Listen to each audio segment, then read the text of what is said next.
शिक्षा पे तो पहले दिन से ही संकट लाने का काम किया। ये जानबूझ करके हमारी संस्थाओं को कमजोर कर रहे हैं और मनमाने लोगों को बैठा रहे हैं। और जब मनमाने लोग वाइस चांसलर बन जाएंगे या मनमाने लोग उस पद पर बैठ जाएंगे तो अपने एजेंडा को और आगे बढ़ाने का काम करेंगे।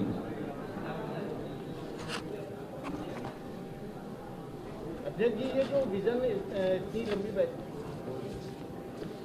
आप बोलिए।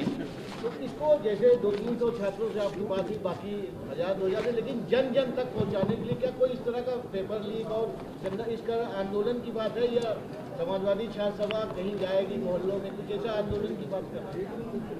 अभी इसीलिए आपको कल भी हम लोगों ने एक आपको किताब दी थी और समाजवादी पार्टी के कार्यकर्ता जन जन तक पहुंचाने के लिए समाजवादी पार्टी अपना कार्यक्रम बना करके उनको देगी, जिससे शिक्षा को लेकर के, रोजगार को लेकर के, और जो विजन इंडिया में हम लोग पक्ष रख रहे हैं कि जैसे 12वें तक समान शिक्षा लागू हो। क्योंकि इधर हम देखते हैं कि गरीब और अमीर के बीच में फासला तो है ही है, लेकिन पढ़ाई लिखाई का भी फासला बढ़ता चला जा रहा है। इससे समान शिक्षा कैसे लागू हो, उस दिशा में काम करेंगे। और सरकारी स्कूलों में 12वें तक की निःशुल्क पढ़ाई होगी। न केवल 12वें तक की होगी, बल्कि केजी से लेकर के पीजी हमारी बहनों की, बेटियों की पढ़ाई फ्री होगी। उसमें कोई भी पैसा नहीं देना पड़ेगा। क्वालिटी ऑफ एजुकेशन कोई बात नहीं करता सर, उस पे ही हम लोगों ने बात की है। वहीं निजी क्षेत्र की शिक्षा में भी आरक्षण लागू करना चाहिए।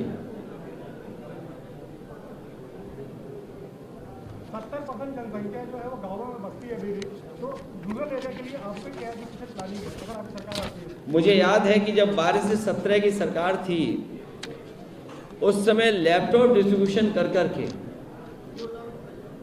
एक संदेश दिया था कि डिजिटल डिवाइड हम गरीब वाले के बीच में नहीं होने देंगे।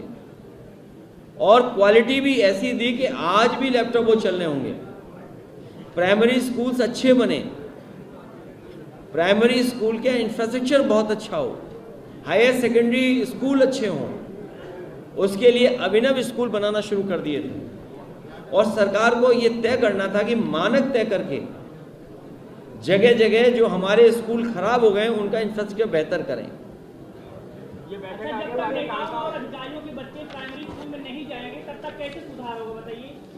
इसीलिए मैंने कहा कि समान शिक्षा और कोर्स किताबें एक करने की दिशा में काम करेंगे।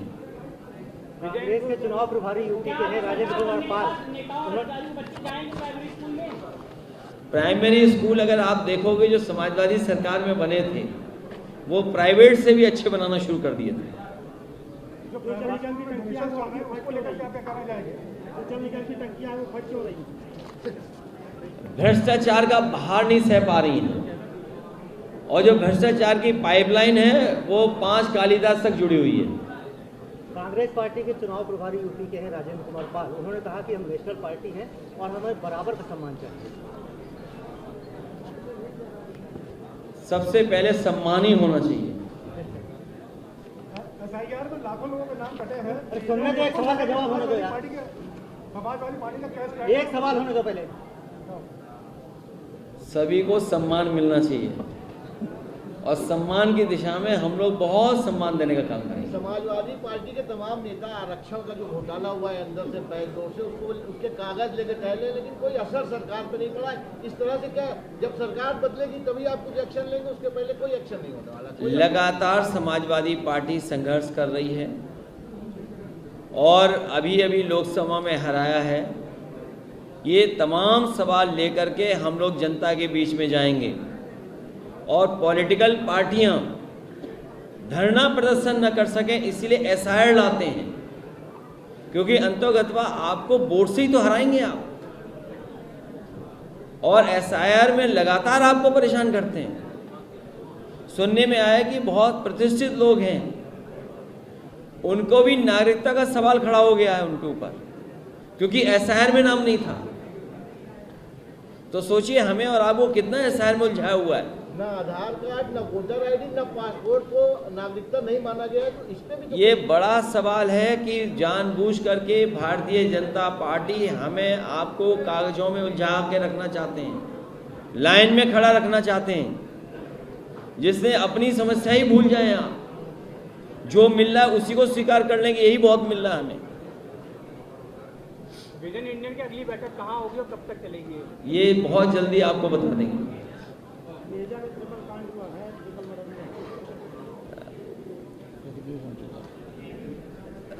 कानून व्यवस्था इस सरकार में पूरी तरीके से ध्वस्त है, कहीं न्याय नहीं मिल रहा है।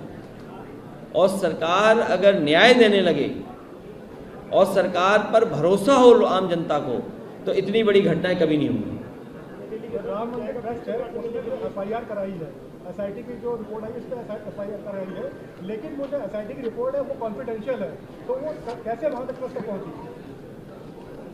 सबसे बड़ा सवाल है कि आपने एसआईटी किससे बनाई है और रिपोर्ट किसको दी जा रही है? अपनी ही जांच कोई कैसे करेगा? इसीलिए बीजेपी की हमेशा नजर नेशन पे नहीं रहती है, डोनेशन पे रहती है।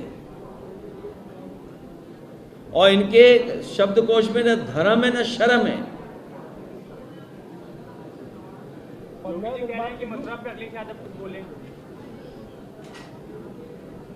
हमारे घर के पास भी बहुत है वो, और हर दिन राधे राधे कहते हैं। सर, आपने शिक्षा की बात की है, लेकिन शिक्षा ये प्रयागराज है, प्रयागराज में लगभग उत्तर प्रदेश के हर एक कोने से छात्र आते हैं, लगातार पेपर लीक हो रहे हैं और टीचर जो कोचिंग सेंटर के संचालक हैं वो लोग आवाज उठाते हैं तो उनके ऊपर मुकदमा कर दिया जाता है, उनकी आवाज को दबा दिया जाता है। भविष्य में पेपर लीक न हो, नीयत साफ होगी सरकार की तो पेपर लीक नहीं होंगे। और अगर ऐसी घटना हो तो दोषियों के खिलाफ कड़ी कार्रवाई हो। और आज के समय पर टेक्नोलॉजी का अगर हम इस्तेमाल करें तो पेपर लीक जैसी समस्या से बचा जा सकता है। कार्रवाई तो टीचर्स के ऊपर ही हो जाती है। और जहां तक ये कोचिंग का सवाल है, सरकार जानबूझ करके अपनी कमियों को छिपाने के लिए इसी तरह का डरा धमका करके और कभी कभी झूठा आरोप लगा करके, लखनऊ में फायर से कितने लोगों की जान चली गई, नई उम्र के बच्चों की जान चली गई। उस समय फायर डिपार्टमेंट कहां था? लगभग यहाँ पे सारी लाइब्रेरी कोचिंग लगभग बंद कर दी गई है। सारे बच्चे केवल घर पे बैठ के पढ़ रहे हैं या घर जा रहे हैं? आखिरकार जिम्मेदारी किसकी थी? जिम्मेदारी सरकार की ही थी, जो जब 10 साल से वो भ्रष्टाचार में शामिल हैं तो ऐसा ही होगा। ये भ्रष्टाचार की वजह से सब हो रहा है। शहर के तमाम नेताओं, ये मानक से ऊपर है भ्रष्टाचार। अच्छा, अखिलेश जी मत छोड़िए। जब आपके यूनिवर्सिटी कॉलेजेस की पढ़ाई की गुणवत्ता बेहतर होगी। कल आपने चंदा चोरी का कनेक्शन कर्नाटक से जोड़ा है, उसको थोड़ा एक्सप्लेन कर दीजिए। मैंने ये कहा, और जो सुनने में आया है, जो अयोध्या वासी हैं वो ये कह रहे हैं कि कर्नाटक से भी तार जुड़े हैं। कर्नाटक में कोई अंडरग्राउंड अनरजिस्टर्ड लोग हैं जो चुनाव के समय पर वोटरों को भेजते हैं या चुनावी रणनीति में कहीं न कहीं साजिश में शामिल रहते हैं। उनका भंडा फोड़ गया इस बार, जानकारी में आ गई चीजें। इसलिए उत्तर प्रदेश के लोग बिल्कुल सावधान हैं। इस चुनाव की तैयारी में पूरी तरीके से सावधान रहेंगे उत्तर प्रदेश के लोग। मतलब जिनके ऊपर राम जो सेवक है उनकी हत्या का आरोप है, आज उनको राम की चिंता हो रही है। चोर चोर सौतेले भाई, जिन्होंने चुराई राम की पाई, ये किस पर है आरोप? भाजपाइयों पर।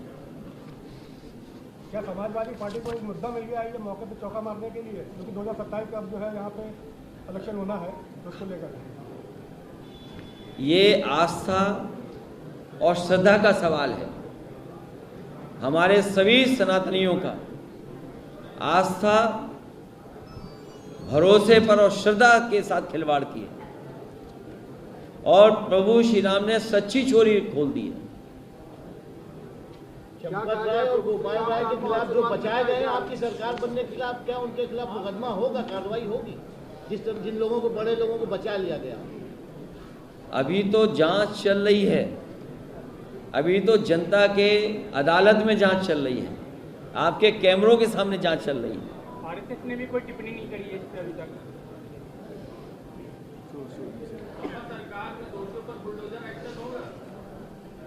अभी तो भगवान ने सच्ची चोरी की पोल खोली है, अभी प्रभु श्री राम और भी पोल खोल देंगे कौन कौन लोग शामिल हैं। कल टेन्नू यादव के यहाँ से काफ़ी चीज़ जो बरामद हुई है, कागजात बरामद हुए, ज्वेलरी बरामद हुई है, तो 15 दिन बाद भी वहाँ से चीज़ें हटाई गई। इसका मतलब ऐसा लग रहा है कि छोटे लोगों को फंसाया जा रहा है और बड़ों को हटाया जा रहा है। कुछ ऐसा आपको लगता है? जब आप स्वयं खुद कह रहे हैं अपने सवाल में आपकी क्या राय है कि बड़े लोग भी शामिल हैं, तो हम आपकी बात से सहमत हैं, हम आपकी बात से सहमत हैं कि जब आप खुद स्वीकार कर रहे हैं। मुझे खुशी है इस बात की कि लोकतंत्र के चौथे स्तंभ भी इस बात को जानते हैं कि छोटी मछलियों को पकड़ा जा रहा है, बड़ी मछलियों को छोड़ा जा रहा है। इसके लिए मैं अपने सभी प्रेस साथियों का बहुत बहुत धन्यवाद और आभार प्रकट करना चाहता हूँ।